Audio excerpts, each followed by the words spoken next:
সন্দেশখালীর ঘটনাকে কেন্দ্র করে রাজ্য রাজনীতিতে চলছে টান টান উত্তেজনা। স্বাভাবিকভাবেই চলছে নানান তর্ক বিতর্ক।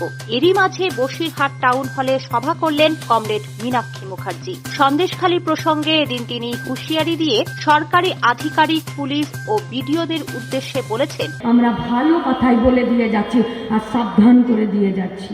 মানুষ কিন্তু জাগছে আর খেপছে। আইন কিন্তু মানুষ তৈরি করেছিল নিজের বর্তমান ভবিষ্যৎকে সুরক্ষা দেওয়ার জন্য। আর সেই আইনকে নিয়ে যদি আপনি সাধারণ খেটে খাওয়া মেহনতি মানুষের সম্মানকে, তার বেঁচে থাকাকে, তার জীবন জীবিকাকে, তার রুটি রুজিকে, তার বাড়ির ছাদকে যদি আপনি কেড়ে নেন, মানুষ কিন্তু জানবে না কোনটা সংবিধান আর কোনটা খাকি বর্দি আর কোনটা ভিডিও। মানুষ কিন্তু রাস্তায় দাঁড়িয়ে থেকে হিসাব নিয়ে নেবে। বসিরহাট থেকে সৌরভ দাসের রিপোর্ট, নোবেল বাংলা।